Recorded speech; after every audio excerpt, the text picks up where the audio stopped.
Kaisar Agung Seni Bela Diri bab 3566 Yuan Mi yang takut mati. Ledakan. Saat berikutnya, tinju Luo Xiu bertabrakan keras dengan cakar Ziyan. Sosok itu terbalik dan terbang keluar, menghantam lintasan yang jelas di kehampaan. Luo Xiu melangkah maju, mengulurkan telapak tangannya, dan meraih Feng Tai yang ketakutan. "Bajingan, aku akan membunuhmu." Suara Ziyan terdengar dari kejauhan. Dia tidak menyangka bahwa sebagai seorang praktisi tingkat puncak di tahap akhir Yuan Mi, dia malah dihempaskan oleh Luo Xiu di depannya. Menurut intelijen, bukankah tingkat kekuatannya seharusnya berada di tahap tengah penghancuran asal? Bagaimana kekuatannya bisa begitu kuat? Ziyan tidak mempercayainya. Dia tidak percaya kalau junior muda abadi ini bisa sekuat itu. Ledakan. Dengan cubitan dari telapak tangan Luo Xiu, Feng Tai yang berada di puncak alam asal tidak memiliki kekuatan untuk melawan dan hancur menjadi kabut darah di tempat. Namun, Luo Xiu tidak membunuhnya.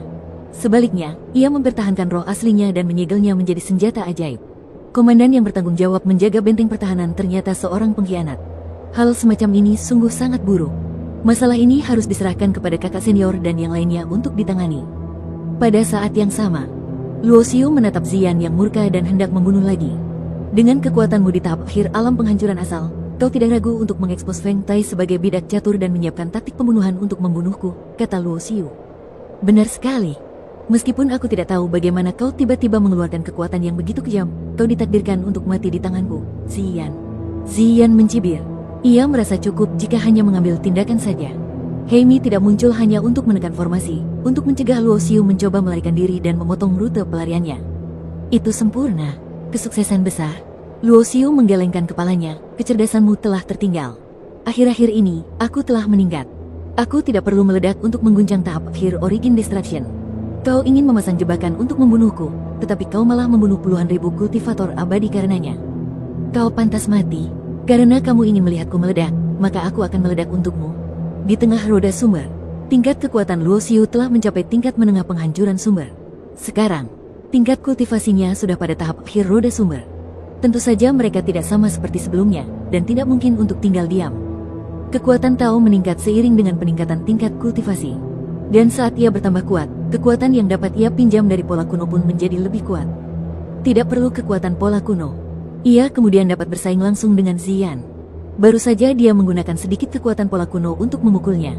Dan jika kekuatan pola kuno itu digunakan sepenuhnya, kekuatannya akan benar-benar meledak, benar-benar kuat, tak tertandingi, dan mengerikan. Mati. Cahaya ilahi yang cemerlang memancar keluar. Cahaya hijau kemasan bersinar di seluruh langit dan 10 bumi. Sosok Luo Xiu menghilang seketika. Bukanlah keadaan naluriah jati diri yang sejati di mana kesadaran hilang dalam lautan kekuatan. Sebaliknya, ia memberkati prinsip-prinsip Tao sejati dan kekuatan pola-pola kuno, mengoperasikannya secara ekstrim. Pertarungan ini tidak berlangsung lama. Bahkan kurang dari setengah batang dupa telah berlalu. Segalanya menjadi damai. Darah ungu mengambang di langit. Tubuh Ziyan dalam kondisi rusak parah. Luo Xiu memegang bola cahaya ungu di tangannya, yang merupakan inti abadi dalam tubuh Ziyan. Di bawah penekanan ganda dari prinsip-prinsip Tao sejati dan kekuatan pola kuno, inti abadi tampaknya disegel, membuat mustahil bagi Ziyan untuk memperbaiki tubuh yang terluka. Menangkap. Bagi mayat hidup, inti mayat hidup adalah inti, seperti halnya jiwa sejati dari pendeta abadi. Membunuh sumber kehancuran dan menangkap sumber kehancuran hidup-hidup adalah konsep yang sepenuhnya berbeda. Karena situasi konfrontatif berarti pertarungan sampai mati, Anda lebih memilih menghancurkan diri sendiri dan jiwa sejati Anda daripada ditangkap hidup-hidup oleh orang-orang kuat lawan, karena konsekuensi ditangkap hidup-hidup pada dasarnya lebih buruk daripada kematian. Dan lebih baik mati. Sudah kubilang, kalau kau ingin membunuhku, biarkan saja yang abadi yang datang. Tidak ada ekspresi di wajah Luo Xiu. Suasana hatinya agak berat. Lagi pula, ada puluhan ribu orang suci, ratusan kaisar agung, dan beberapa alam asal. Hanya karena kemunculan si pengkhianat yang memancing serigala masuk ke dalam rumah, ia pun terkena situasi pembunuhan, mati dengan kejam, dan dimusnahkan. Hidup itu semurah rumput. Para pendeta di setiap benteng pertahanan memiliki tanda khusus. Begitu banyak orang yang meninggal secara tragis dalam sekejap, yang berarti bahwa orang-orang kuat di sisi lain dunia abadi pasti akan mengetahui bahwa sesuatu terjadi di sini pada awalnya. Menurut rencana Ziyan, saat Luo Xiu muncul, dia akan membunuh Luo Xiu dengan kekuatan guntur. Bahkan jika seseorang dengan tingkat kekuatan puncak di tahap akhir Yuan Mi tidak dapat berhadapan dengan seorang pendeta di tahap tengah Yuan Mi, bahkan jika dia tidak dapat membunuh dengan pukulan yang menggelegar, seluruh proses dapat diselesaikan dalam waktu yang sangat singkat di bawah kekuatan ledakan penuh. Kemudian mereka akan membantai semua biksu abadi di seluruh benteng pertahanan. Pergilah sebelum orang-orang kuat di dunia abadi tiba, dan saat itulah hanya Feng Tai yang sekarat yang akan tersisa, yang akan terus menjadi bidak catur dan tinggal di antara para biksu di dunia abadi. Hanya merencanakan semuanya saja. Semua punya premis. Itulah Luo Xiu yang bisa dia bunuh, dan dia bisa membunuhnya dalam waktu singkat. Dan disinilah masalahnya. Ziyan gagal membunuh Luo Xiu dalam waktu singkat. Sebaliknya, dia dibunuh oleh Luo Xiu dalam waktu singkat. Bagaimana dia bisa menyembunyikannya begitu dalam? Hati Heimi dipenuhi dengan rasa takut yang tak terbatas. Sebagai orang kuat di tahap akhir Yuan Mi, dia tidak pernah merasakan perasaan dikuasai oleh rasa takut ini selama bertahun-tahun. Kalau saja dia tahu Luo Xiu punya kekuatan yang mengerikan.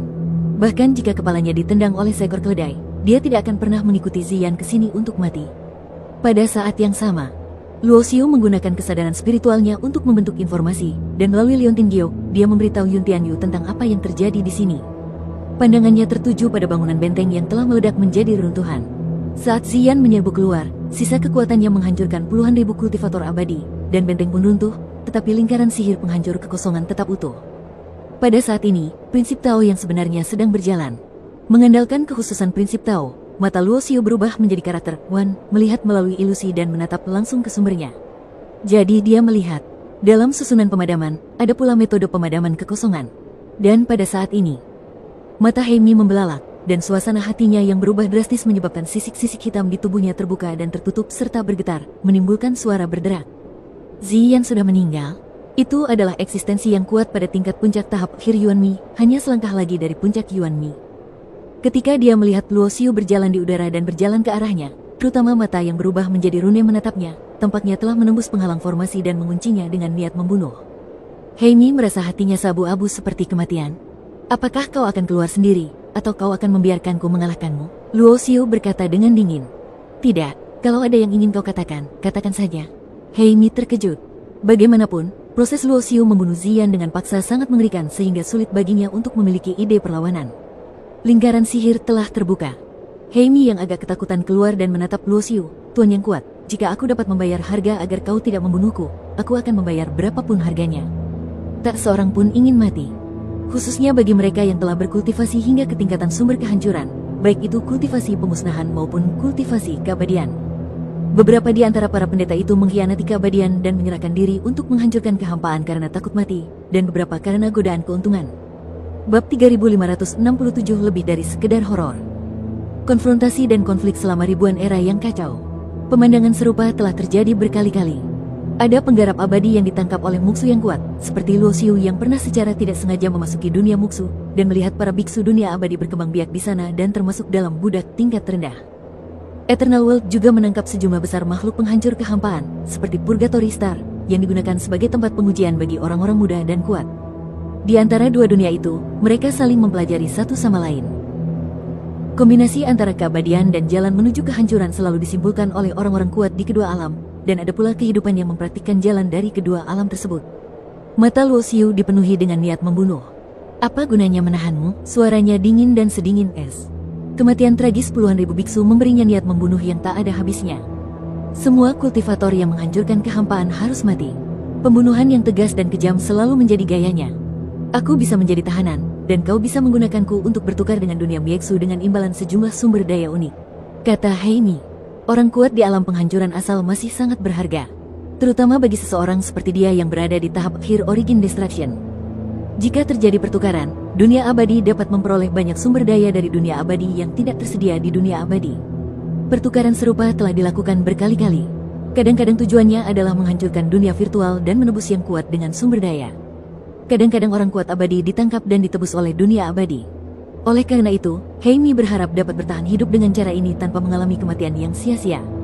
Pada saat yang sama, dia hampir mengutuk 10.000 generasi leluhur Ziyan di dalam hatinya. Dia benar-benar tertipu.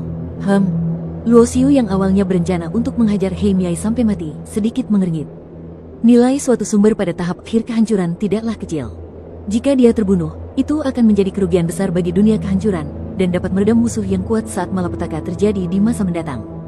Namun jika Anda memikirkannya dengan cermat, sumber kehancuran yang terlambat juga memiliki nilai lainnya. Misalnya, ia dapat menggunakan prinsip muksu dalam tubuh orang ini untuk mempelajari sistem latihan dunia muksu. Mungkin ia dapat menemukan solusi untuk masalah fisik Gu Yue melalui metode ini. Aku tidak perlu membunuhmu. Setelah berpikir sejenak, Luo Xiu menyingkirkan pikiran membunuhnya.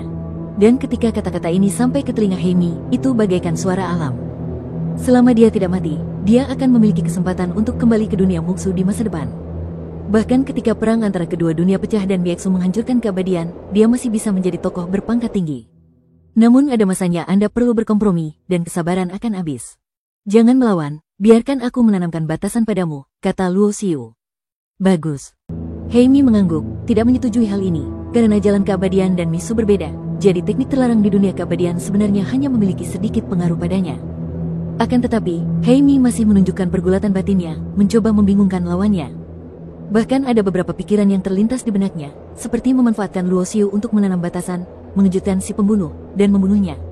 Namun pikiran ini hanya sekejap, dan dia segera menahannya, karena jika dia gagal, dia akan hancur. Adegan Xian yang diledakkan sampai mati bagaikan sebuah besi panas, membuat jantungnya berdebar-debar dan membuatnya takut. Ledakan. Telapak tangan Luo Xiu menamparkan kepala Heimi. Hal ini membuat semangat Heimi tegang, takut ia akan menyerang Lu Xiu dan membunuhnya. Namun jelas, kekhawatirannya tidak perlu. Karena jika Luo Xiu ingin membunuhnya, tidak perlu menyia-nyiakan Zhou Zhang seperti ini. Pembatasan yang dibangun dengan prinsip tahu diri sejati meresap ke dalam tubuh Heimi.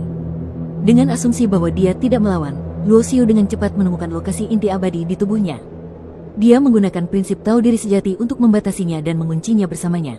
Terselubung. Pembatasan ini tidak kuat. Heimi diam-diam berpikir dalam hatinya. Dengan pembatasan yang dipadatkan oleh Dao tingkat Yuan Mi, bagaimana mungkin begitu mudah untuk sepenuhnya menekannya, mendiang Yuan Mi? Heimi merasa jika dia meledak dengan seluruh kekuatannya, dia bisa dengan paksa menerobos penindasan dan pengekangan batasan ini. Tetapi pada saat ini, Heimi tentu saja tidak berani menunjukkannya. Mulai sekarang, kau akan menjadi pelayanku, kata Luo Xiu ringan. Baik, Tuan. Heimi menekan rasa penolakan di hatinya dan pasrah. Pangkalan luar angkasa ke-25. Pada dasarnya semua orang meninggal. Hanya beberapa orang Yuan Jing yang masih hidup, beberapa orang Yuan Lunjing meninggal, dan yang lainnya semuanya terluka parah. Semua orang di alam sumber menjadi pucat dan mata mereka terkejut. Yang mengejutkan tentu saja kekuatan bertarung Luo Xiu yang tak tertandingi. Dua sumber besar hancur, satu dibunuh dan lainnya diserahkan. Ledakan. Segera setelah itu, momentum besar dan kuat turun, menghancurkan kekosongan. Raja Suci Agung telah tiba. Setelah menemukan sesuatu terjadi di benteng luar angkasa ke-25, Raja Bijak Agung melintasi waktu dan ruang. Hanya saja dia datang terlambat selangkah. Tahap akhir penghancuran asal. Mata Raja Bijak Agung tiba-tiba mengecil saat melihat Heimi yang jujur berdiri di samping Luo Xiu.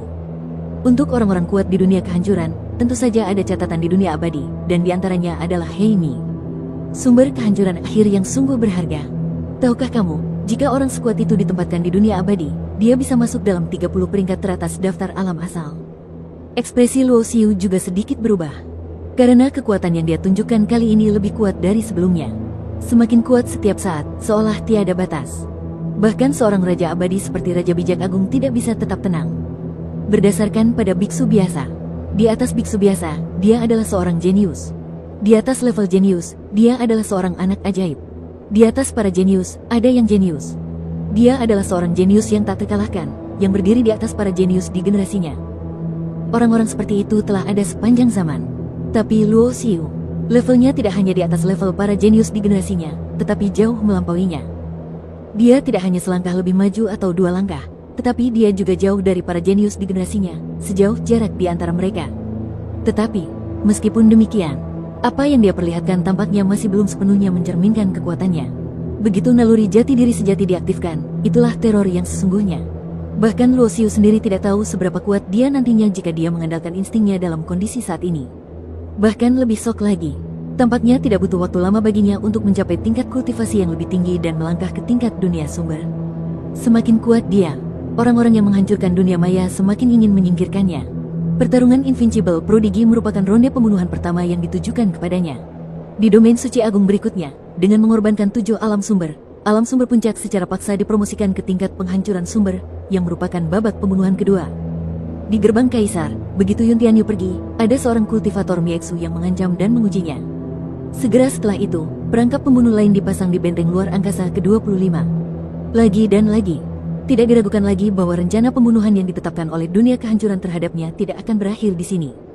Rencana pembunuhan yang disusun di masa depan hanya akan menjadi semakin mengerikan, dan bahkan para dewa akan mengambil tindakan. Semakin sering hal ini terjadi, semakin tidak bisa kuperlihatkan kekuatanku sepenuhnya. Kalau tidak, begitu semua kartu trufku terungkap, aku tidak akan jauh dari kematian. Luo Xiu berpikir dalam hati. Tetapi Raja Bijak Agung tidak tahu apa yang dipikirkan Luo Xiu. Hatinya dipenuhi dengan keterkejutan, karena baru saja sekian lama berlalu, Luo Xiu benar-benar menunjukkan kekuatan tempur tahap akhir Origin Destruction. Apakah itu berarti bahwa setelah beberapa waktu, tingkat kekuatan orang ini akan meningkat ke tingkat puncak penghancuran sumber? Tidak akan lama lagi sebelum orang ini menjadi abadi. Dapatkah tingkat pertumbuhan seperti ini digambarkan sebagai sesuatu yang lebih dari sekadar mengerikan? Engah. Tiba-tiba, Luo Xiu membuka mulutnya dan memuntahkan darah, wajahnya langsung berubah sangat pucat, dan tubuhnya bergoyang, seolah-olah dia bisa jatuh kapan saja. Ada apa denganmu? Raja Sage Agung tertegun sejenak sebelum akhirnya tersadar. Sosoknya melesat dan datang ke sisi Luo Xiu. Aura mengerikannya mengunci Heimi. Hanya dengan satu pikiran, dia bisa menghancurkannya menjadi abu. Heimi terkejut, dan tetap diam di tempatnya, tidak berani bergerak, bahkan tidak berani menggerakkan nafas dalam tubuhnya. Bab 3568 undangan yang dikirim oleh Tianyong. Saya terluka. Luo Xiu berkata dengan wajah pucat, dengan kekuatanku, sulit untuk bersaing dengan tahap akhir penghancuran asal. Aku menggunakan teknik terlarang, dan sekarang mulai menjadi bumerang. Raja Bijak Agung tertegun sejenak. Heimi tertegun. Benar atau salah? Raja Bijak Agung juga sedikit tidak yakin, dan Heimi bahkan semakin bingung.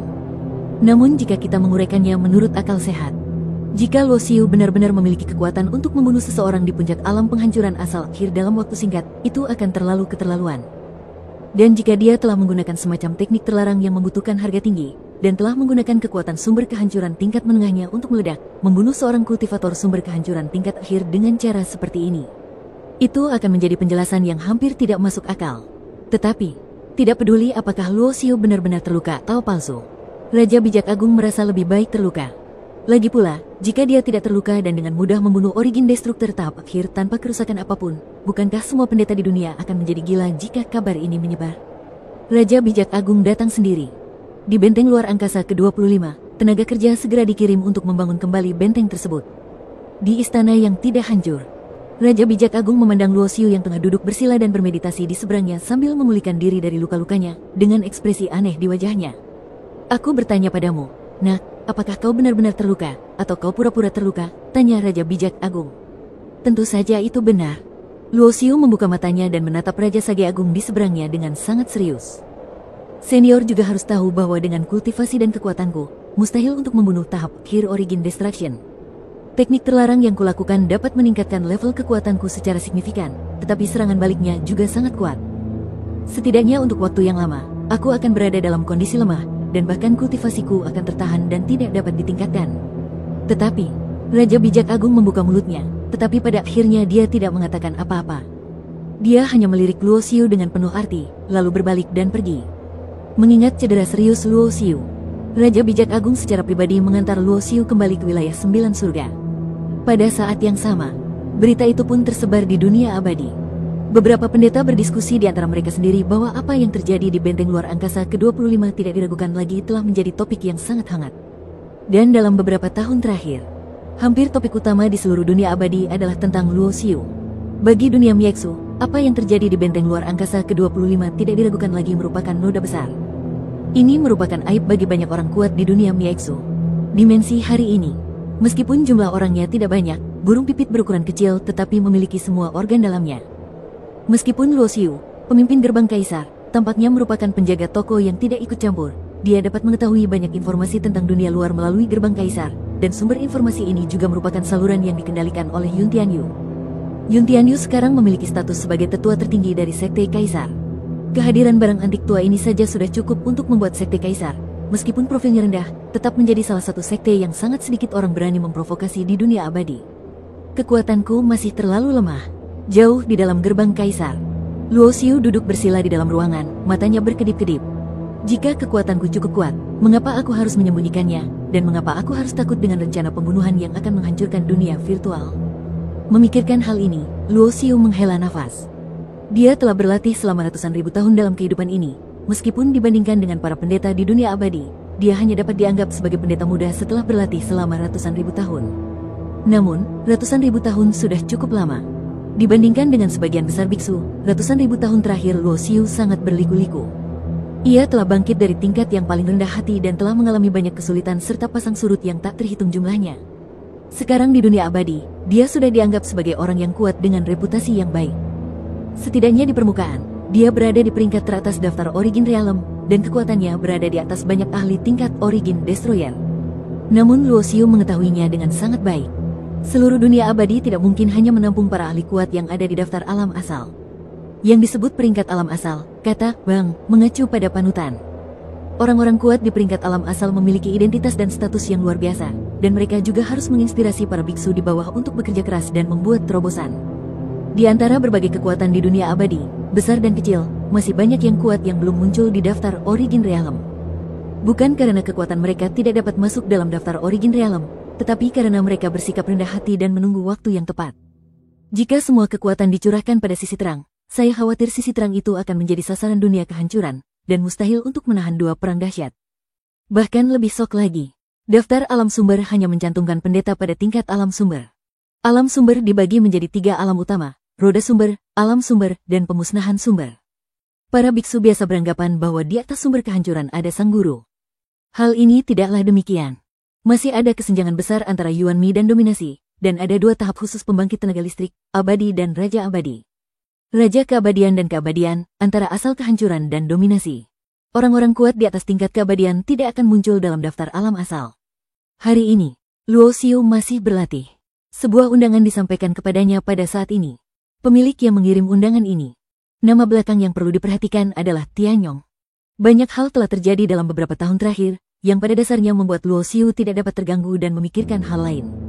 Dan nama Tianyong pasti akan membawa kembali banyak kenangan. Dia teringat pada Ji Wushuang yang pernah dilihatnya di pusaran ruang dan waktu laut tak terbatas. Dia memiliki banyak keraguan di hatinya, tetapi tidak ada seorang pun yang dapat menjawab keraguan ini untuknya. Saya berpikir bahwa seiring meningkatnya tingkat kultivasinya, beberapa hal yang tidak diketahuinya sebelumnya akan perlahan-lahan terungkap. Namun sekarang dia adalah orang kuat di level penghancuran sumber.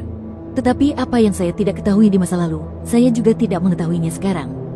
Konten pada undangan. Itu adalah leluhur dari garis keturunan tak terbatas yang telah membuat terobosan dalam kultivasi, dan semua orang merayakannya. Karena Luo Xiu juga berasal dari garis keturunan tak terbatas, ia mengirim undangan melalui Tianyong. Yang pertama kuno, yang paling kuno, dan yang tak berujung mengacu pada 3 era utama. Di dunia abadi, ketiga meridian ini merujuk pada 3 meridian dari dunia Tao.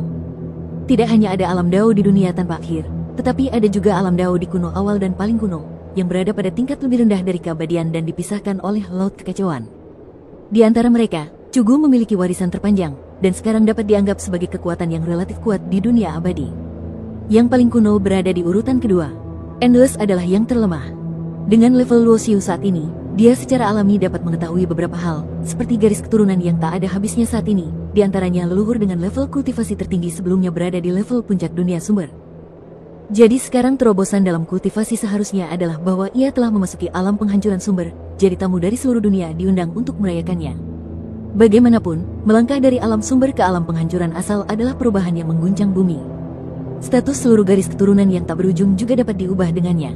Peningkatan. Menurut akal sehat, pada level garis keturunan tak terbatas, Luo Xiu tidak dapat diundang. Tapi Tianyong berbeda. Hubungan antara Luo Xiu dan dia luar biasa. Jika seorang pria kuat dari garis keturunan yang tak berujung mengirimkan undangan, Luo Xiu mungkin mengabaikannya. Namun undangan itu dikirim atas nama Tianyong. Luo Xiu benar-benar ingin pergi. Bab 3569 King Tian Daozu. Masih ada waktu untuk perjamuan silsilah tak berujung. Untungnya, Luo Xiu tidak panik. Dia memejamkan mata dan terus memahami jati dirinya. Karena dia adalah kasus khusus, pemahaman Luo Xiu tentang Tao jauh lebih dalam daripada kebanyakan biksu. Misalnya, Taoisme juga memiliki tingkatan. Luo Xiu merasakan, tingkatan Tao dapat dibagi menjadi Tao biasa, Tao tingkat tinggi, Tao puncak, dan Tao tertinggi. Taoisme biasa umumnya mengacu pada sebagian besar biksu. Mereka yang menguasai prinsip-prinsip tingkat tinggi setidaknya dapat melewati satu tingkat dan mengalahkan lawan-lawannya yang menguasai prinsip-prinsip biasa. Prinsip tingkat atas dapat mencakup sekitar 3 tingkat. Prinsip tertinggi dapat menjangkau wilayah yang luas. Namun di atas prinsip tertinggi, ada Tao yang lebih kuat. Itulah Tao yang dikuasai Luo Xiu. Dengan kultivasinya di alam cakra sumber, Tao miliknya setara dengan tingkat penghancuran sumber. Dengan kata lain, ia tidak hanya melampaui dirinya sendiri dalam satu bidang besar, melainkan 2 bidang besar. Supreme, apa konsep itu? Jika kita benar-benar ingin menelusurinya kembali dan menyimpulkannya, Luo Xiu merasa bahwa hal itu harus dikaitkan dengan kata sumber.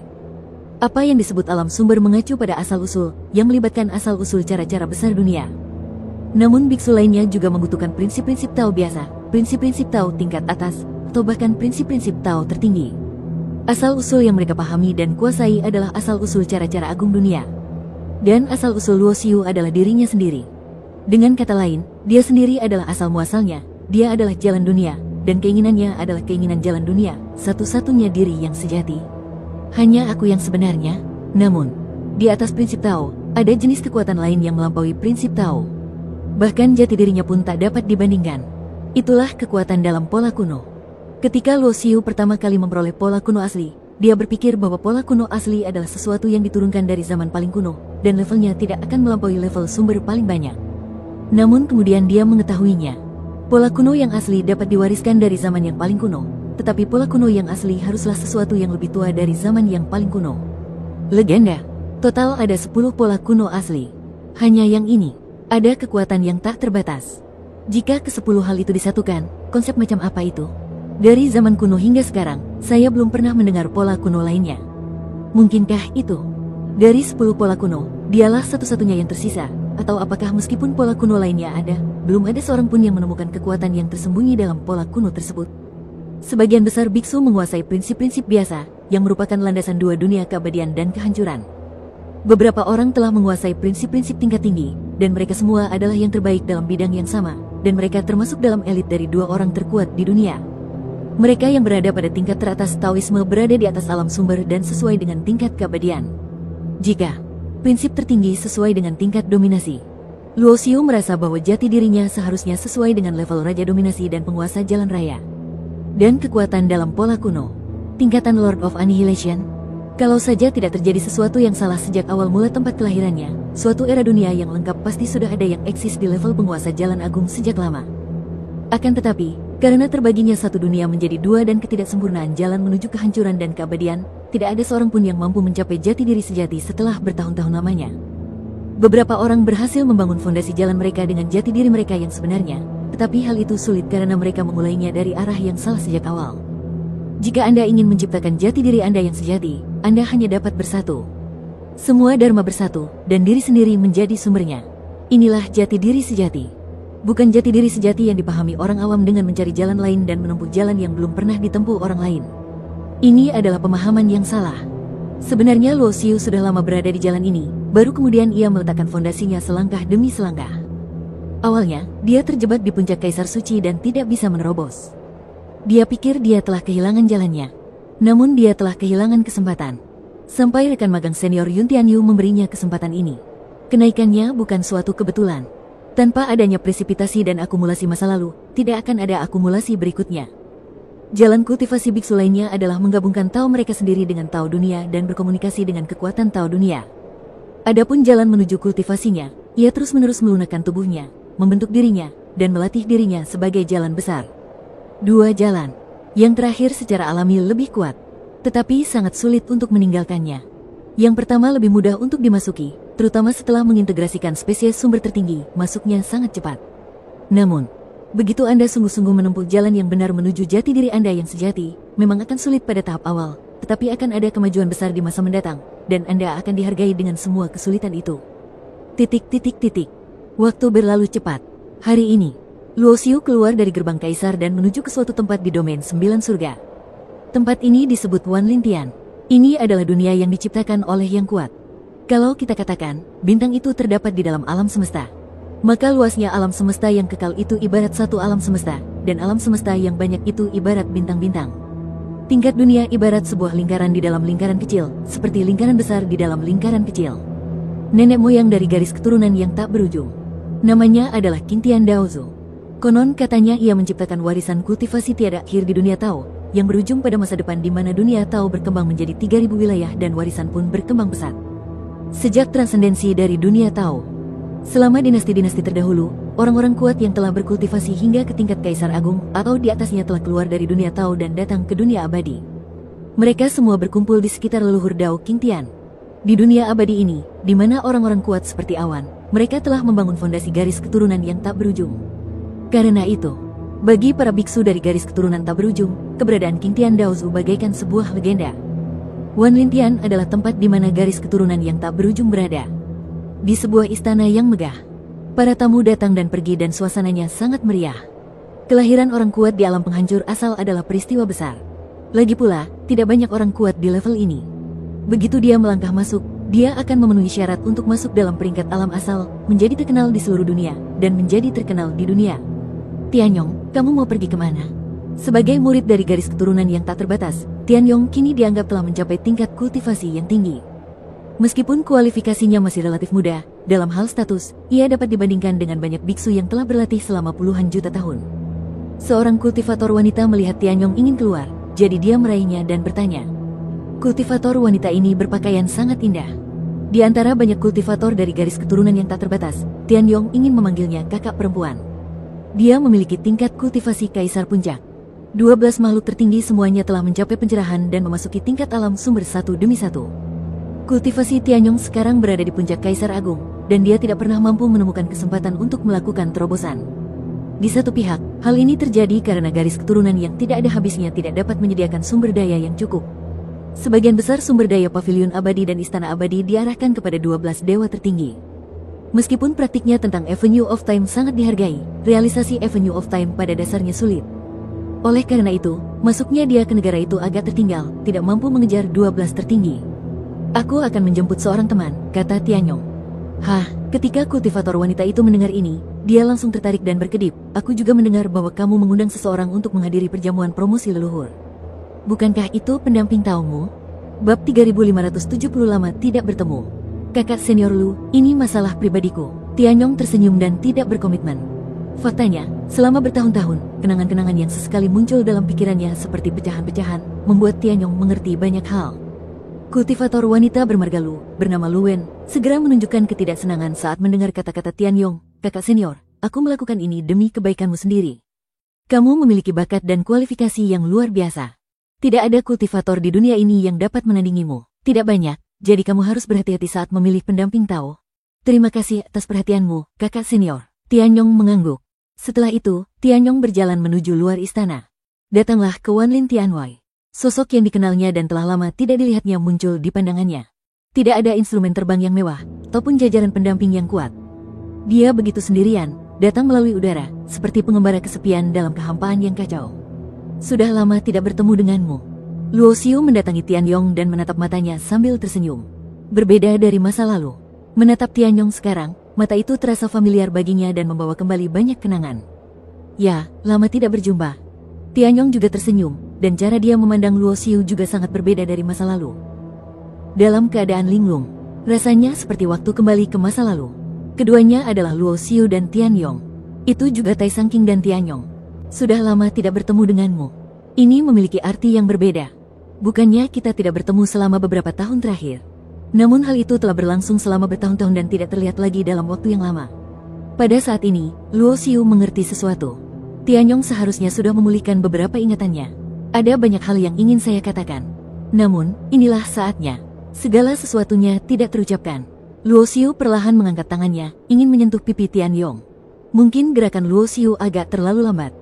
Tianyong langsung meraih tangannya dan menempelkannya di wajahnya, membiarkan telapak tangan Luo Xiu merasakan kehangatan seperti batu gio. Haruskah aku memanggilmu saudara King atau saudara Luo?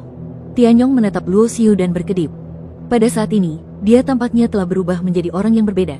Zhou Tianyong yang memiliki jiwa eksentrik bertahun-tahun yang lalu dan menghantuinya sepanjang hari. Hal ini sebenarnya membuat Luo Xiu sedikit malu. Kamu gadis yang sedikit gugup. Luo Xiu sedikit terdiam, karena suasananya tidak tepat. Bertemu lagi setelah sekian lama seharusnya tidak membuatnya menangis. Itu mengharukan, bukan? Saat aku bisa melihatmu lagi, tak ada lagi yang penting. Tianyong masih tersenyum, mengusap pipinya di telapak tangan Luo Xiu, dan terus tertawa hingga meneteskan air mata. Siapa bilang reuni harus sentimental dan penuh tangisan? Bukankah tidak apa-apa menangis karena bahagia? Berjalan ke Wanlin Tian bersama Tianyong. Awalnya, Luo Xiu mengira bahwa garis keturunan yang tak berujung mengundangnya ke sini melalui hubungan Tianyong. Hanya dari Tianyong dia tahu bahwa garis keturunan tak berujung awalnya merencanakan ini, tetapi Tianyong menolaknya. Meskipun Tianyong masih mengundang Luo Xiu, namun tidak sebagai penguasa sekte kaisar, melainkan sebagai sahabat Tianyong atau sebagai sahabat Tao. Jika seseorang bertanya padaku, aku akan mengatakan bahwa kau adalah teman tauku. Kau tidak akan menyangkalnya, kan? Tianyong memegang lengan Luo Xiu dan mengedipkan mata padanya. Tidak akan. Luo Xiu tersenyum sedikit. Tentu saja tidak akan. Saya juga ingin mengucapkan terima kasih karena telah memberi saya kesempatan untuk menebus kesalahan. Saya berutang banyak kepada Anda di kehidupan saya sebelumnya. Ketika aku kembali ke masa lalu, aku ingin menemukan jiwamu yang sebenarnya tetapi gagal menemukannya. Sekarang setelah kamu membangkitkan beberapa ingatan, apakah kamu tahu apa yang terjadi? Luo Xiu bertanya dalam hatinya. Di kehidupan terakhirnya, dia terlalu penyayang. Setelah meninggal bersama Meng Qiansang, mereka mengalami reinkarnasi. Setelah dia mencapai tingkat kultivasi tertentu dalam kehidupan ini, dia ingin menebus penyesalan masa lalu dan ingin membangkitkan Ji Wushuang, Tianyong, dan Meng Xia dengan melawan arus waktu. Namun, roh asli Ji Wushuang dan Tianyong tidak pernah ditemukan. Hanya roh asli Meng Xia yang masih ada, tetapi juga telah bereinkarnasi menjadi orang lain, dan ingatannya tidak pernah terbangun. Tak terlihat. Rasanya seperti ada tangan besar yang mempermainkan nasibnya dan nasib mereka. Aku juga tidak tahu. Awalnya kupikir aku sudah mati, dan kesadaranku tenggelam dalam kegelapan. Kemudian, saat aku bangun, sekaranglah saatnya. Tianyong menggelengkan kepalanya. Dia hanya tahu bahwa dia tidak mati dan tidak tahu apapun lagi. Lupakan saja, biarkan masa lalu berlalu. Dalam hidup ini, kamu tidak lagi sedingin dulu, dan aku sudah sangat bahagia. Tianyong tampak tidak berperasaan dan sama sekali tidak peduli. Peduli dengan masa lalu. Semakin banyak yang dia lakukan, Luo Xiu menjadi semakin patah hati. Meskipun ada beberapa kata yang tidak terucapkan, dia tahu bahwa Tianyong adalah wanita yang terlihat kuat di luar tetapi sebenarnya lemah di dalam. Alasan mengapa dia bertindak seperti ini adalah karena dia takut kehilangan segalanya di depannya lagi. Denganku di sini, segalanya tidak akan hilang lagi. Luo Xiu tidak melanjutkan pertanyaannya tentang hal-hal lain. Mungkin seperti yang dikatakan Tianyong, jika kita bisa bertemu lagi dan kamu dan aku baik-baik saja, apakah ada hal-hal lain yang penting? Tidak, itu tidak penting. Tidak ada yang lebih penting daripada kamu masih hidup. ... Di aula istana, ada banyak tamu yang datang dan pergi. Luo Xiu dan Tianyong masuk bersama dan mencari tempat duduk. Perjamuan belum dimulai, dan beberapa mata juga tertuju pada Luo Xiu. Bagaimanapun, identitas Tianyong dapat dikatakan sebagai putri yang bangga dengan garis keturunan yang tak terbatas. Biksu muda yang muncul di sebelahnya secara alami akan menarik perhatian. Lu Wen juga melihat Luo Xiu. Xiu mengerutkan kening, karena ia tahu bahwa biksu muda ini adalah orang biasa, sama sekali tidak seperti beberapa pemuda jenius yang pernah dilihatnya dan didengarnya. Tapi Luo Tian, Luo Xiaoyu. Pada saat ini, seorang lelaki tua datang dan memperhatikan Luo Xiu di sebelah Tianyong. Yang lainnya tidak tahu. Bukan berarti dia juga tidak mengetahuinya. Senior King Tian, sama-sama. Luo Xiu berdiri dan mengepalkan tinjunya. Orang tua di depannya adalah tuan rumah perjamuan promosi ini, leluhur King Tian dari garis keturunan yang tak berujung. Orang tua itu juga melihat bahwa Luo Xiu tidak ingin menunjukkan identitasnya. Awalnya dia akan memanggilnya Luo Tianjiao, tetapi kemudian dia mengubah namanya menjadi Xiao Yu. Awalnya, dia khawatir apakah Luo Xiu akan tidak senang. Lagi pula, dalam hal statusnya saat ini, bahkan jika dia berhasil mencapai alam penghancur asal, dia masih jauh dari sebanding dengan Luo Xiu. Namun Luo Xiu tampaknya tidak peduli sama sekali, dan bahkan memanggilnya senior. Hal ini membuat Patriark King Tian sangat membantu, dan dia melepaskan kecemasan di hatinya. Adapun Luo Xiu, memang benar statusnya saat ini cukup baik.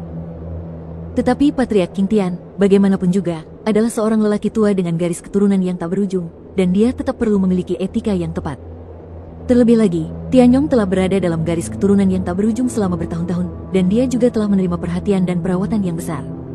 Orang-orang ini adalah para tetua Tianyong, dan itu adalah para tetua Luo Xiu. Dan dia sendiri dianggap berasal dari garis keturunan yang tak berujung. Keduanya hanya mengobrol santai, lalu Patriark King Tian pergi ke tempat lain. Lagi pula, jika dia tetap bersama Luo Xiu, semakin banyak orang akan mengenali identitasnya, dan dia bukanlah Luo Xiu. Xiu menginginkan hasilnya. Saat para tamu menerima undangan, mereka datang satu demi satu. Jamuan makan juga siap dimulai. Sebagai tokoh utama, Patriark King Tian tentu saja duduk di meja utama. Orang-orang yang duduk di meja ini juga merupakan pria-pria senior dan kuat dengan status tinggi. Salah satu lelaki tua berpakaian hitam, bernama Lu Zentian, adalah kepala keluarga di wilayah Jiutian. Konon, keluarga Lu akhir-akhir ini sangat populer dan memiliki hubungan yang erat dengan istana Jiutian. Haha, rekan Dao King Tian, semua kesulitan akan terbayar. Tidak mudah untuk menembus alam penghancuran sumber. Saya sangat senang dan mengucapkan selamat. Lu Zentian berkata samar-samar sambil tersenyum tipis. Kepala klan Lu sangat memuji. Patriark King Tian menanggapi dengan tenang. Faktanya, hubungan antara keluarga Wu dan keluarga Lu memang selalu buruk.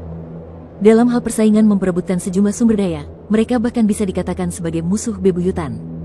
Pada jamuan promosi ini, orang-orang dari seluruh penjuru datang untuk memberi selamat kepadanya. Tentu saja, garis keturunan yang tak terbatas itu tidak akan mengundang musuh mereka, Lu Zentian, untuk datang. Namun, Lu Zentian datang tanpa diundang, dan orang-orang datang untuk memberi selamat kepadanya. Sulit bagi silsilah Wuyi untuk mengusirnya, jika tidak, akan menyebabkan konflik antara kedua kekuatan di perjamuan ini, yang tidak akan indah. Sebagai penguasa tempat ini, Patriark King Tian belum berbicara. Namun, Lu Zentian adalah orang pertama yang berbicara dan mengambil alih pimpinan. Hal ini membuat banyak orang dalam garis keturunan yang tak berujung merasa tidak puas. Bersambung.